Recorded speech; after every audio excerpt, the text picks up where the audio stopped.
Trade throughout the Atlantic Ocean and Mediterranean Sea was vital for America. America at this time had not yet explored the West, so their main overseas trade efforts were across the Atlantic Ocean. Once America had gained their independence from England, British diplomats were quick to inform the Barbary states that U.S. ships were open to attack. The British no longer protected U.S. trade ships and as a result left U.S. vessels unprotected and prime targets for attacking. The four Barbary states of North Africa had plundered seaborne commerce for centuries. Surviving by blackmail, they received great sums of money, ships, and arms yearly from foreign powers in return for allowing the foreigners to trade in African ports and sail unmolested through the Barbary waters. They demanded tribute money, seized ships, and held crews for ransom or sold them into slavery.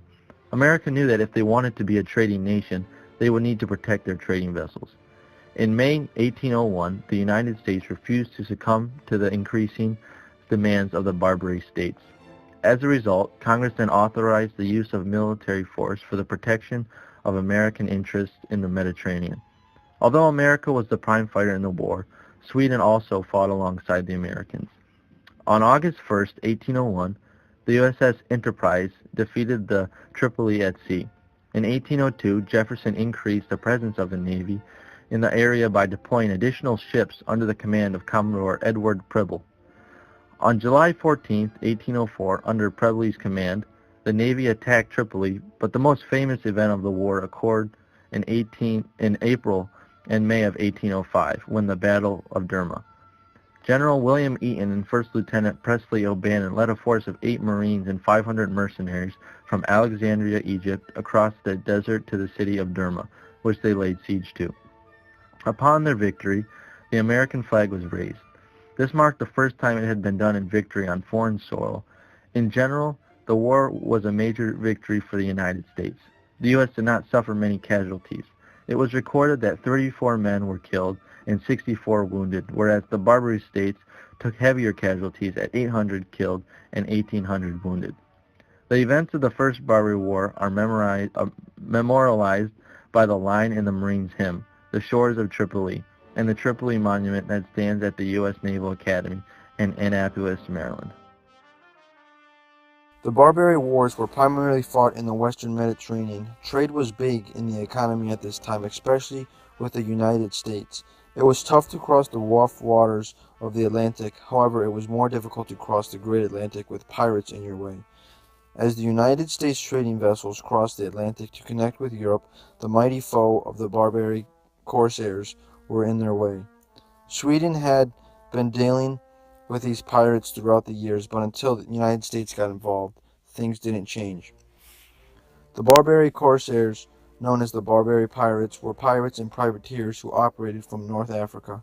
These pirates were based primarily in the ports of Tunis, Tripoli, and Algiers.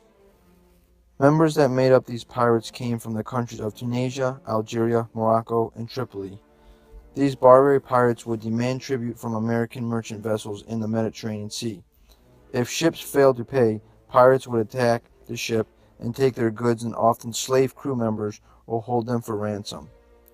This was the start to a long cycle of appeasement of the Barbary states. Starting with Washington, the United States began paying hefty sums to northern African states known as the Barbary states. These countries had been doing this since the early 1600s, seeing the budding United States as just another target. At this time, the United States was young, freshly out of the American Revolution against England.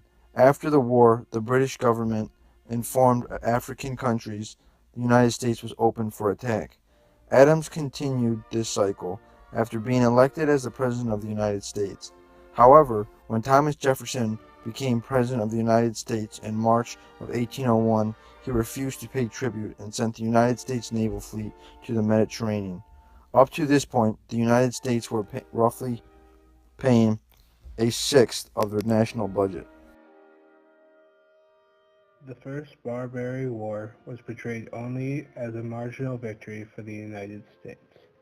However, the aftermath of this war had a big impact on the United States. One impact was the prestige of the United States, both from the eyes of foreign powers and from the American people. just gaining their independence in 1776, many Americans were worried that they wouldn't last as an independent political entity. It showed that the United States can stand up for itself in the international arena and that American values were more than an ideological fluke. After this war, the United States were able to travel through the Mediterranean Sea with ease until the British imprisonment of American sailors, which started the War of 1812. Another impact this war had was that Americans had spent more money on their navy than ever before this time. The United States realized heading into this war the navy wasn't up to the standards of other countries at this time. You could see the progress when they fought the British in the War of 1812 and the Second Barbary Wars. Once again, the War of 1812 helped show Americans that they believed they could have their own independent country.